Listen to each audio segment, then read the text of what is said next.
ఇప్పటికే సినీ అభిమానులు రాజకీయ విశ్లేషకుల మధ్య సుమన్ రాజకీయ ప్రయాణంపై చర్చ మొదలైంది. ఆయన తమిళనాడులో నుంచే తన రాజకీయ కెరీర్ ప్రారంభిస్తారా లేక 2029 వరకు వేచి చూసి ఆంధ్రాలో తన అదృష్టాన్ని పరీక్షించుకుంటారా అన్నది తేలాల్సిన విషయం. ఏదైతేనేమి సుమన్ రాజకీయ రంగ ప్రవేశం ఇప్పుడు హాట్ టాపిక్ గా మారింది.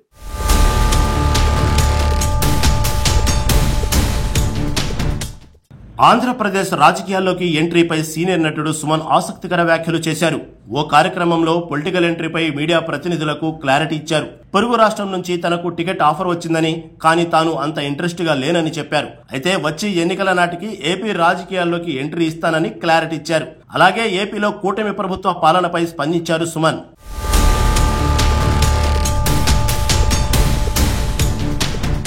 తమిళనాడుతో పాటు ఆంధ్రప్రదేశ్ పై కూడా సుమన్ తన అభిప్రాయాలను పంచుకున్నారు. అయితే ఏపీలో ఇప్పటికే ఎన్నికలు ముగియడంతో తాను 2029 నాటికి ఏపీ రాజకీయాల్లోకి రావాలా వద్దా అనే విషయంపై ఒక నిర్ణయం తీసుకుంటానని సుమన్ స్పష్టం చేశారు. ఈ వ్యాఖ్యలు ఆయనకు ఏపీ రాజకీయాలపై కూడా ఆసక్తి ఉందని క్లియర్ గా తెలుస్తుంది.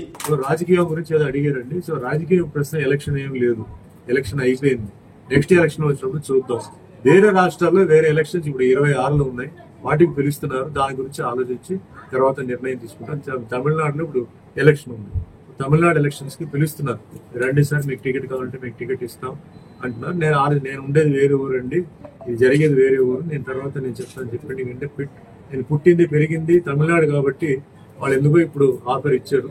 సో నేను చెప్తానండి అని చెప్పుకున్నాను. సో అది వేరే విషయం. ఇక్కడైతే పాలిటిక్స్ ఆల్రెడీ నెక్స్ట్ ఇంకా ఎలక్షన్ వచ్చినప్పుడు అప్పుడే మనం ప్రెసిడెంట్ రన్నింగ్ గవర్నమెంట్ ఏదైతే ఉన్నాయో మనం అందరూ సపోర్ట్ చేయాలి. ఎందుకంటే మనందరూ బాగుపడాలి, అందరూ మంచిగా ఉండాలంటే సపోర్ట్ చేయాలి. ఎందుకంటే వాళ్ళు కొన్ని ప్రాజెక్ట్స్ చేస్తున్నారు, కొంచెం టైం పడవచ్చు, కొన్ని ఇమీడియట్ గా అవ్వచ్చు. ఆల్రెడీ డెవలప్మెంట్ చూసినప్పుడు రోడ్ డెవలప్మెంట్స్ బ్రహ్మాండంగా జరుగుతున్నాయి, ఒక్కొక్క డెవలప్మెంట్ బాగానే జరుగుతున్నాయి. కొన్ని సెక్టర్స్ లో కొంచెం లేట్ అవుతుంది. సో అందరూ కలిసి మన ముఖ్యమంత్రి గారు నారా చంద్రబాబు నాయుడు గారికి, డిప్యూటీ సీఎం పవన్ కళ్యాణ్ గారికి మన సపోర్ట్ ఇచ్చి అందరూ బాగుండాలి, అందరూ హ్యాపీగా ఉండాలి.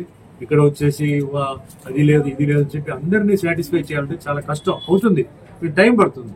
వాళ్ళకి అందుబాటులో ఏది ఉందో అది వాళ్ళు చేస్తున్నారు, అది కొంచెం మనం సహకరించాలి. అందరూ హ్యాపీగా ఉండాలి, అందరూ బాగుండాలని నా ఒపీనియన్.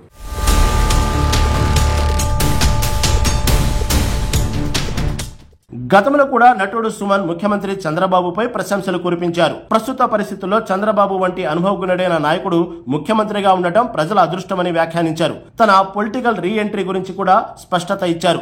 వాజ్పేయి చంద్రబాబు ఉన్న సమయంలోనే తాను రాజకీయాల్లోకి వచ్చానని, సీఎం చంద్రబాబు ఆహ్వానిస్తే మళ్లీ రాజకీయాల్లోకి రావాలని ఆసక్తిగా ఉందని వ్యాఖ్యానించారు. ఆయన పరిపాలనా దక్షత, విజన్ ఉన్న నేత అని అన్నారు. తన తొలి రాజకీయ గురువు చంద్రబాబే అని, ఆయన్ని చూసే సభల్లో ఎలా మాట్లాడాలో నేర్చుకున్నానని నటుడు సుమన్ గుర్తు చేసుకున్నారు. విజన్ ఉన్న ఆయన నాయకత్వంలో ఆంధ్రప్రదేశ్ రాజధాని అమరావతి త్వరితగతిన పూర్తయి అభివృద్ధి దిశగా పయనించాలని ఆకాంక్షించారు.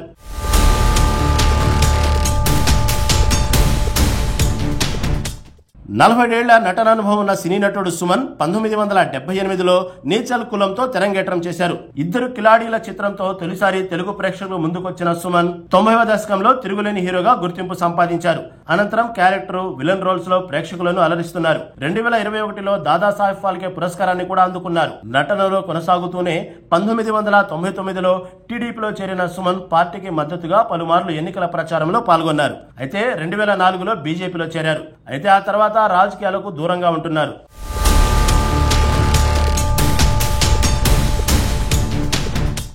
సితారా, బావమరిది, నేటి భారతం తదితర విభిన్న కథా చిత్రాలతో 1990లో తిరుగులేని హీరోగా రాణించారు. కథానాయకుడిగా కొనసాగుతూనే క్యారెక్టర్ ఆర్టిస్టుగా తనదైన ముద్ర వేశారు.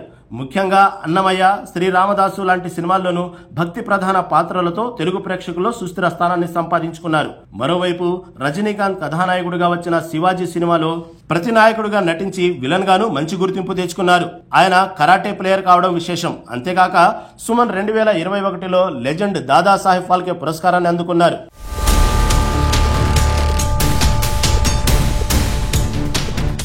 ఇటు సినీ పరిశ్రమలో కొనసాగుతూనే పలుమార్లు టీడీపీకి మద్దతుగా సుమన్ ప్రచారం నిర్వహించారు. ఆ తర్వాత వాటికి దూరంగా ఉన్నారు. ఇప్పుడు తాజాగా ఆయన రాజకీయ అరంగేట్రంపై మరోసారి ఆసక్తికర వ్యాఖ్యలు చేశారు. ప్రస్తుత పరిస్థితుల్లో చంద్రబాబు లాంటి నాయకుడే ఆంధ్రప్రదేశ్ అవసరమని సుమన్ పేర్కొన్నారు. అమరావతిని అన్ని విధాలా అభివృద్ధి చేయడానికి చంద్రబాబు కృషి చేస్తున్నారని చెప్పారు.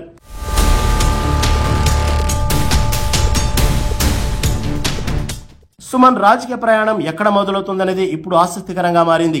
ఆయన తమిళనాడులో తన రాజకీయ జీవితాన్ని ప్రారంభించి ఎమ్మెల్యేగా పోటీ చేస్తారా, లేక 2029 వరకు వేచి చూసి ఆంధ్రప్రదేశ్లో తన అదృష్టాన్ని పరీక్షించుకుంటారా అనేది కాలమే నిర్ణయిస్తుంది.